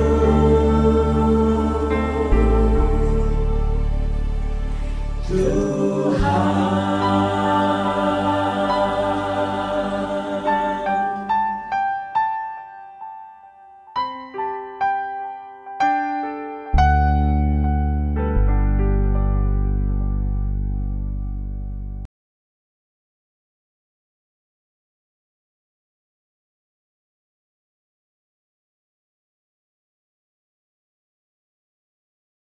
Selamat sahabat, Bapak Ibu, saudara-saudara yang dikasihi oleh Tuhan dan para pemirsa yang budiman. Kita kembali bertemu pada hari Sabat ini dalam acara kebaktian Sabat secara online bersama-sama dengan Jemaat Makarios. Saudara-saudara, sebelum kita mendengarkan firman Tuhan, baiklah kita tunduk kepala untuk berdoa. Bapa kami yang bertata di dalam kerajaan sorga, kami berterima kasih dapat berkumpul bersama-sama dengan seluruh keluarga besar Makarios untuk dapat beribadah secara online mendengarkan firman Tuhan. Kiranya Engkau mengurapi masing-masing kami dengan Roh Kudus-Mu, supaya kami dimampukan untuk dapat mengerti akan firman yang kami dengar dan kami pelajari. Sertai kami sepanjang acara kebaktian ini, di dalam nama Tuhan Yesus kami berdoa. Amin. Pada Sabat ini saya mencoba untuk membawa satu judul yang berbunyi pertolongan dari atas. Saudara-saudara, tentu kita tahu siapakah raja pertama dari bangsa Israel. Betul, yaitu Raja Saul. Mengapa Saul bisa menjadi raja yang pertama bagi bangsa Israel? Oleh karena pada waktu itu bangsa Israel ingin seperti bangsa-bangsa yang ada di sekitarnya, yang memiliki raja, memiliki kerajaan, dan sesuatu hal yang seperti ini menarik bagi mereka. Lalu mereka berkata kepada Samuel, kami mau seorang raja. Hal ini disampaikan kepada Tuhan, lalu Tuhan katakan, baik. Maka diberikanlah seorang raja kepada bangsa Israel, yaitu Raja Saul. Kenapa Tuhan memilih Saul menjadi raja? Apakah Saul memiliki sesuatu hal yang berbeda dengan pemuda-pemuda yang lainnya di tengah-tengah bangsa Israel? Kalau kita membaca di dalam 1 Samuel pasal yang ke-10 ayat yang ke-24. 1 Samuel 10 ayat yang ke-24. Firman Tuhan berbunyi demikian. Dan Samuel berkata kepada seluruh bangsa itu, kamu lihatkah orang yang dipilih Tuhan itu? Sebab tidak ada seorang pun yang sama seperti dia di antara seluruh bangsa itu. Lalu bersoraklah seluruh bangsa itu, demikian, hidup raja. Saudara-saudara, Saul adalah satu sosok pemuda yang berbeda dengan pemuda-pemuda lainnya. Tentu secara fisik dia lebih tinggi daripada pemuda-pemuda yang ada pada zamannya tersebut. Tetapi kita percaya bahwa Tuhan tidak hanya memilih seseorang oleh karena penampilan fisiknya. Bagaimana dengan karakter daripada Saul sendiri? Kita lihat di dalam 1 Samuel pasal 10 ayat 22. Sebab itu ditanyakan pulalah kepada Tuhan, apa orang itu juga datang kemari? Jawab Tuhan, Sesungguhnya ia bersembunyi di antara barang-barang. Jadi pada waktu Samuel datang untuk memilih seseorang yang Tuhan telah tentukan untuk menjadi raja, orang itu tidak kelihatan. Lalu Samuel bertanya kepada Tuhan, di manakah orang itu? Apakah dia datang dalam pertemuan ini? Lalu Tuhan katakan, dia ada, tapi dia bersembunyi di antara barang-barang. Kenapa dia bersembunyi? Berarti bahwa Saul memiliki satu karakter, dia tidak ingin menonjolkan diri. Dia rendah hati, dia tidak ingin menonjol daripada yang lainnya. Atau mungkin dia menjadi seorang yang rendah diri dan tidak ingin dipilih untuk menjadi raja. Tetapi orang yang demikianlah Tuhan pilih untuk menjadi raja yang pertama bagi bangsa Israel. Tentu kedengarannya sangat menarik. Kalau orang dipilih Tuhan itu berarti seseorang yaitu luar biasa, ya, luar biasa. Namun kita tahu bahwa cerita akhir daripada kehidupan Saul adalah dia ditolak oleh Tuhan. Roh Tuhan meninggalkan Raja Saul. Kok bisa seseorang yang dipilih oleh Tuhan lalu kemudian ditolak oleh Tuhan? Kita baca di dalam 1 Samuel pasal yang ke-28 ayat 6 dan ayat yang ke-7. Dalam 1 Samuel pasal 28 ayat 6 dan ayat 7. Firman Tuhan berbunyi demikian. Dan Saul bertanya kepada Tuhan, tetapi Tuhan tidak menjawab dia, baik dengan mimpi, baik dengan urim, baik dengan perantaraan para nabi. Lalu berkatalah Saul kepada para pegawainya, carilah bagiku seorang perempuan yang sanggup memanggil arwah. Dia pergi kepada seorang perempuan pemanggil arwah. Kalau sekarang ini dia pergi kepada seorang dukun atau pergi kepada paranormal. Karena Tuhan tidak lagi mau mendengar doa-doa Saul. Karena Tuhan tidak mau menjawab doa-doa Saul. Kenapa? Tuhan tidak menjawab doa orang yang dia pilih untuk menjadi raja. Saudara-saudara yang dikasihi oleh Tuhan, tentu ada alasannya.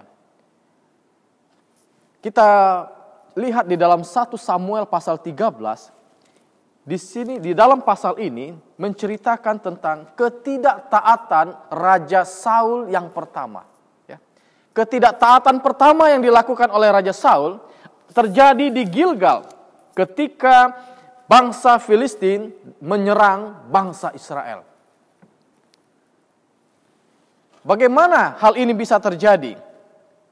Tentu kalau peperangan tersebut ada dua kelompok pasukan. Ya. Kita lihat pasukan daripada Saul.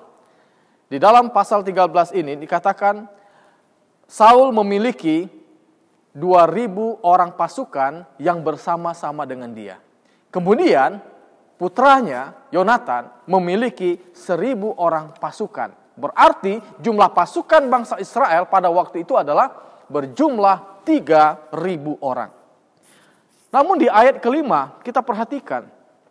Adapun orang Filistin telah berkumpul untuk berperang melawan orang Israel dengan 3.000 kereta. Jadi pasukan yang dimiliki oleh bangsa Filistin adalah pasukan kereta perang berjumlah 3.000. Kemudian pasukan berkuda 6.000. Dan pasukan berjalan kaki yang sangat banyak seperti pasir di tepi laut. Oh, jumlah yang sangat fantastis. Saul hanya memiliki 3.000 pasukan. Tetapi bangsa Filistin memiliki 3.000 pasukan kereta, 6.000 pasukan berkuda, dan pasukan jalan kaki yang tidak terhitung jumlahnya. Tentu ini merupakan satu peperangan yang tidak seimbang. Saul kalah dalam jumlah pasukan. Dan dia tahu bahwa ini tidak mungkin bagi dia untuk memenangkan peperangan tersebut. Dia membutuhkan pertolongan dari atas. Sementara dia menunggu pertolongan dari atas, pertolongan dari Tuhan, maka kita melihat bagaimana reaksi daripada pasukan Israel dan juga Raja Saul. Mereka merasa terjepit. Orang-orang Israel merasa sangat terjepit dengan situasi kondisi sedemikian. Mereka lari dan bersembunyi di goa. Dan mereka ada yang menyeberangi sungai Yordan dan lari ke tanah Gad. Saudara-saudara yang dikasihi oleh Tuhan, Saul ditinggalkan oleh pasukannya. Pasukannya terserak kemana-mana. Ketakutan dan mulai meninggalkan Raja Saul. Tentu ini tidak baik bagi psikologi akan tentara-tentara yang masih setia kepada Saul. Lalu apa yang Saul harus lakukan untuk mencegah seluruh pasukannya meninggalkan dia? Tindakan Raja Saul adalah, kita baca di dalam ayat yang ke-9. Sebab itu Saul berkata, bawalah kepadaku korban bakaran dan korban keselamatan itu. Lalu ia mempersembahkan korban bakaran. Saudara-saudara yang dikasihi oleh Tuhan, tindakan Saul adalah dia meminta dipersiapkan korban bakaran dan korban keselamatan, dan dia sendiri yang mempersembahkan kepada Tuhan. Mengapa dia lakukan itu? Tentu ada alasannya. Di ayat yang ke-8 dikatakan, ia menunggu 7 hari lamanya sampai waktu yang ditentukan Samuel. Tetapi ketika Samuel tidak datang ke Gilgal, mulailah rakyat itu berserak-serak meninggalkan dia. Jadi sebenarnya Saul tidak mau memimpin upacara korban tersebut. Dia menunggu Samuel sesuai dengan waktu yang ditentukan 7 hari. Tetapi setelah 7 hari, Samuel belum kelihatan di Gilgal. Jadi rakyat mulai ketakutan, pasukan mulai gemetar. Waduh, Nabi Samuel tidak datang. Tuhan tidak bersama dengan kita. Lalu mereka mulai kocar-kacir. Karena tidak sabar, maka Saul mengambil satu inisiatif untuk menenangkan pasukannya. Dia sendiri sebagai seorang raja memimpin akan korban bakaran dan korban keselamatan dipersembahkan kepada Tuhan. Saudara-saudara yang dikasihi oleh Tuhan, apakah tindakan daripada Saul ini adalah sesuatu hal yang tidak baik? Secara strategi, ini kelihatan sangat-sangat baik. Bisa menenangkan hati rakyatnya, bisa menenangkan hati pasukannya. Karena tujuan daripada Saul memimpin upacara tersebut adalah untuk mempersatukan dan membangkitkan semangat daripada pasukannya yang mulai ketakutan. Tetapi kita tahu bahwa peraturan untuk mempersembahkan korban kepada Tuhan hanya boleh dilakukan oleh imam atau keturunan dari suku Lewi. Sementara Saul bukan dari suku Lewi. Saudara-saudara, tindakan Saul ini sepertinya baik. Ya, sepertinya baik. Tetapi sesuatu yang sepertinya baik, belum tentu itu baik. Sama seperti hal terjadi kepada Lot, ketika dia diminta oleh Abraham untuk berpisah dari kumpulan daripada orang-orang Abraham, oleh karena gembala-gembala mereka suka berkelahi satu dengan yang lain. Lalu Abraham katakan kepada Lot, Lot, supaya kita jangan berkelahi, supaya gembala-gembala kita tidak bertengkar, baiklah, kamu pilih. Kalau kamu ke kanan, saya ke kiri. Kalau kamu ke kiri, saya ke kanan. Lalu Lot berpikir, benar, ya, tidak baik bertengkar di antara keluarga. Maka dia mulai melihat daerah mana yang akan dia pilih. Dalam Kejadian pasal 13 ayat 10, lalu Lot melayangkan pandangannya dan dilihatnya lah bahwa seluruh lembah Yordan banyak airnya seperti taman Tuhan, seperti tanah Mesir sampai ke Zoar. Hal itu terjadi sebelum Tuhan memusnahkan Sodom dan Gomora. Jadi Lot melihat satu tempat seperti taman Tuhan. Saudara-saudara, seperti taman Tuhan berarti bukan berarti itu adalah taman Tuhan. Ya. Belum tentu itu adalah taman Tuhan. Kelihatannya subur, makmur, dan dia pilih ke sana. Secara logika, secara perhitungan ekonomi, dia melakukan hal yang benar. Tetapi dia tidak menyadari bahwa Orang-orang yang ada di Sodom dan Gomora, kehidupan mereka sangat-sangat jahat, sangat bertentangan dengan firman Tuhan. Jadi fokus Saul tertuju kepada kemenangan dalam peperangan. Saul tidak fokus kepada firman Tuhan. Saul tidak menyadari bahwa selama 7 hari dia menantikan kedatangan daripada Nabi Samuel, bangsa Filistin tidak berani datang menghampiri dan menyerang mereka. Ya. Selama 7 hari penantiannya kepada kedatangan Nabi Samuel, tidak ada seorang dari tentara Filistin yang datang menyerang mereka. Tetapi di hari yang ke-7, ketika Samuel belum datang, dia sudah ketakutan. Rakyat sudah ketakutan. Dan dia mengambil satu inisiatif untuk mempersembahkan korban. Inilah kesalahan daripada Raja Saul. Saudara-saudara yang dikasihi oleh Tuhan, kita harus fokus kepada Tuhan. Dan fokus kita harus dilakukan dengan cara yang benar.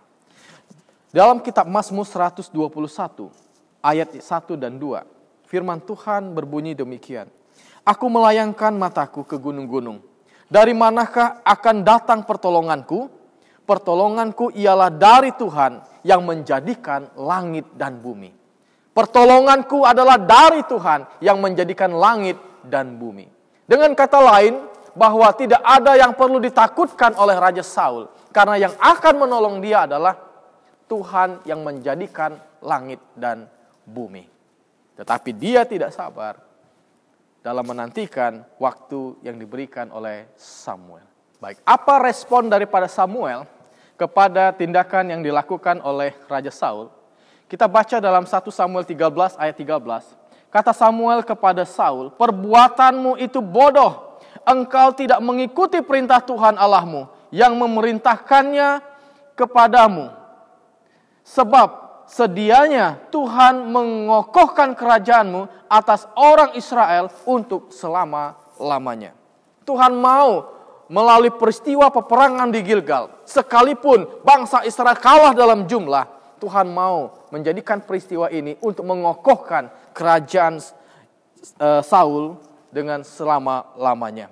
Dari 3.000 pasukan yang dimiliki oleh bangsa Israel yang bersama-sama dengan Raja Saul, setelah terjadi kekacauan, ketakutan di antara orang-orang Israel, maka yang tersisa berjumlah 600 orang. Kita bisa baca di dalam 1 Samuel pasal 14 ayat yang kedua. Adapun Saul duduk di ujung Gibea di bawah pohon delima yang di Migron, dan rakyat yang ada bersama-sama dengan dia itu kira-kira 600 orang banyaknya. Jumlahnya berkurang dari 3.000 menjadi 600 orang. Saudara-saudara, Tuhan tidak bergantung kepada besarnya jumlah pasukan yang dimiliki oleh Saul untuk memenangkan peperangan di Gilgal tersebut. Kenapa? Faktanya bahwa penyerangan ke markas Filistin dimulai oleh 2 orang, yaitu oleh Yonatan dan pembawa senjatanya. Mengapa Yonatan begitu berani menyerang ke tengah-tengah bangsa Filistin, hanya dirinya bersama dengan pembawa senjatanya? 1 Samuel pasal 14 ayat yang ke-6, berkatalah Yonatan kepada bujang pembawa senjatanya itu, mari kita menyeberang ke dekat pasukan pengawal orang-orang yang tidak bersunat ini. Mungkin Tuhan akan bertindak untuk kita, sebab bagi Tuhan tidak sukar untuk menolong, baik dengan banyak orang maupun dengan sedikit orang. Jadi Tuhan tidak bergantung kepada banyak atau sedikitnya orang yang bersama-sama dengan bangsa Israel. Saudara-saudara, inilah sikap iman yang dimiliki oleh Yonatan. Dan kita tahu bahwa akhirnya Tuhan memberikan kemenangan dalam peperangan tersebut kepada bangsa Israel. Saudara-saudara yang dikasihi oleh Tuhan, di dalam 1 Samuel pasal 15 ayat 2 sampai 11, di sana mencatat ketidaktaatan kedua yang dilakukan oleh Raja Saul. Di Di situ Raja Saul dia tidak bertobat kepada Tuhan, ya, dan dia masih melakukan kesalahan-kesalahan dalam kehidupannya. Saudara-saudara, mengapa seorang yang dipilih oleh Tuhan kemudian ditinggalkan oleh Tuhan? Oleh karena dia tidak bertobat. Dia tidak kembali kepada Tuhan dengan setulus hati. Dan itu kelihatan ketika dia pergi kepada perempuan di Endor, ke perempuan pemanggil arwah. Saudara-saudara, kita tahu bahwa pengganti daripada Raja Saul adalah Raja Daud. Daud juga adalah seseorang yang dipilih oleh Tuhan, diangkat menjadi raja. Dan kita tahu bahwa kehidupan Daud juga banyak melakukan kesalahan. Ya. Kesalahan yang dilakukan oleh Daud yang fatal adalah ketika dia menghampiri istri daripada pasukannya. Dia berzinah dengan perempuan tersebut. Saudara-saudara, tetapi Tuhan tidak meninggalkan Daud. Kenapa? Karena Daud dia ketika ditegur oleh Nabi Nathan, dia bertobat. Dia bertobat. Di dalam Mazmur pasal 32 ayat yang kelima, dosaku kuberitahukan kepadamu, dan kesalahanku tidaklah kusembunyikan. Aku berkata, aku akan mengaku kepada Tuhan pelanggaran-pelanggaranku, dan Engkau mengampuni kesalahan karena dosaku. Saudara-saudara yang dikasihi oleh Tuhan, Daud dia bertobat. Itu sebabnya Tuhan tidak meninggalkan Daud. Berbeda dengan Saul. Saul dia tidak menyesal, dia tidak bertobat. Malah dia pergi kepada pemanggil arwah. Saudara-saudara yang dikasihi oleh Tuhan, iman yang kuat bisa hilang di saat Tuhan meninggalkan kita. Tuhan telah memilih kita untuk menjadi umat-Nya. Tuhan telah memberkati kita sampai hari ini. Maka jangan sampai dosa-dosa kita, ketidaktaatan kita yang tidak kita akui dan tidak kita sesali akan menuntun kita kepada pengalaman yang dialami oleh Raja Saul, mengakibatkan roh Tuhan meninggalkan kita. Allah telah mengirimkan seorang penolong bagi kita untuk membantu kita mengatasi serangan-serangan setan yang berusaha menuntun kita kepada kehidupan yang berdosa, yang berusaha mempengaruhi pikiran-pikiran kita untuk melakukan hal-hal yang tidak benar, yang dapat menyebabkan kita kehilangan hidup yang kekal yang Tuhan rencanakan bagi umat-umat manusia. Dalam Yohanes pasal 3 ayat 16. Ayat ini sangat familiar atau sudah biasa kita dengar, ya. Karena begitu besar kasih Allah akan dunia ini, sehingga Ia mengaruniakan anaknya yang tunggal, supaya setiap orang yang percaya kepadanya tidak binasa, melainkan beroleh hidup yang kekal. Tuhan tahu bahwa kita tidak bisa lepas dari belenggu dosa. Tuhan tahu kita tidak akan pernah berhasil mengusir dosa dari kehidupan kita. Itu sebabnya Allah memberikan pertolongan dari atas. Dia mengirimkan seorang juru selamat untuk membantu kita mengalahkan kuasa-kuasa dosa yang membelenggu kehidupan kita. Dalam Yohanes pasal 14 ayat yang ke-6. Yohanes 14 ayat yang ke-6 dikatakan, kata Yesus kepadanya, akulah jalan dan kebenaran dan hidup. Tidak ada seorang pun yang datang kepada Bapa kalau tidak melalui aku.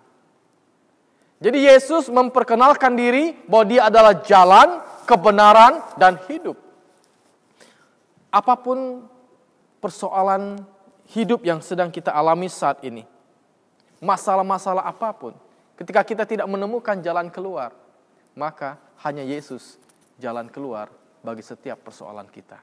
Kita hanya perlu datang, mengaku kekurangan, kelemahan, dan dosa-dosa kita kepadanya, dan memohon agar Dia memberikan kepada kita jalan keluar atas persoalan hidup yang sedang kita hadapi saat ini. Saudara-saudara, Yesus adalah kebenaran. Di dalam diri kita tidak ada kebenaran yang mutlak. Kebenaran bagi saya merupakan satu kesalahan bagi orang lain. Begitu juga sebaliknya. Tetapi kebenaran yang mutlak itu adalah kebenaran yang dibawa oleh Yesus Kristus. Maka kita akan dibenarkan oleh Bapa di sorga pada saat kita menerima kebenaran Kristus. Pada saat kita menerima ajaran-ajaran Kristus. Pada saat kita menuruti firman Tuhan. Maka kebenaran Kristus akan membungkus kita. Dan kita akan dibenarkan oleh Bapa kita yang di sorga. Saudara-saudara, apabila kita telah menemukan Kristus, apabila kita menerima kebenaran dari Kristus, maka kita juga akan menerima hidup yang kekal. Bukankah ini yang kita harapkan? Bahwa kita memiliki kehidupan yang diberkati, kehidupan di dunia fana ini, tetapi membawa kemuliaan bagi nama Tuhan. Dan bila mana tiba hari yang mulia itu, kedatangan Tuhan Yesus yang kedua kali, maka kita akan menerima kehidupan kekal di dalam kerajaan sorga. Seberapa lama waktu yang kita lalui dalam menghadapi masalah tidak akan mempengaruhi kesetiaan Tuhan untuk menyertai kita. Tuhan tetap setia untuk menjaga, melindungi kita. Dalam kitab Ibrani pasal 13, kita buka kitab Ibrani pasal yang ke-13, ayat yang ke-5 bagian akhir. Karena Allah telah berfirman, aku sekali-kali tidak akan membiarkan engkau, dan aku sekali-kali tidak akan meninggalkan engkau. Tuhan telah berjanji bahwa Dia tidak akan meninggalkan kita. Dia tidak akan membiarkan kita. Apapun persoalan kita saat ini, seberat apapun masalah kita, Tuhan tidak pernah meninggalkan kita. Saudara-saudara, kita harus memiliki keyakinan Tuhan tidak meninggalkan kita. Kita harus datang dalam kerendahan hati, berdoa dengan sungguh-sungguh, memohon rahmat Tuhan. Dia akan menolong kita dan Dia akan membantu kita dalam mengatasi persoalan-persoalan kehidupan kita. Inilah saatnya bagi kita untuk datang kepada Tuhan. Inilah saatnya bagi kita berpaling kepada Tuhan. Nabi Yesaya di dalam Yesaya pasal 45 ayat 22 berseru kepada kita. Yesaya 45 ayat 22. Berpalinglah kepadaku dan biarkanlah dirimu diselamatkan, hai ujung-ujung bumi, sebab akulah Tuhan, sebab akulah Allah dan tidak ada yang lain. Saudara-saudara, waktunya bagi kita untuk berpaling kepada Tuhan. Waktunya bagi kita kembali kepada Tuhan. Waktunya bagi kita untuk merendahkan hati. Maka Tuhan akan menyelamatkan kita. Tuhan akan menolong kita. Dan Tuhan akan memberikan yang terbaik bagi kita. Pertolongan dari atas sudah tersedia bagi setiap orang. Maukah engkau menerima pertolongan dari Allah kita? Yesus Kristus, Tuhan dan Juru Selamat kita. Sudahkah engkau menyerahkan hidupmu kepada Tuhan? Sudahkah engkau bertekad untuk taat kepada Tuhan, menuruti firman Tuhan, dan tidak menyangkal Tuhan? Saudara-saudara, jangan biarkan pengalaman hidup Raja Saul terjadi kepada kita. Seseorang yang dipilih oleh Tuhan, diangkat oleh Tuhan menjadi raja, tetapi pada akhirnya ditolak oleh Tuhan.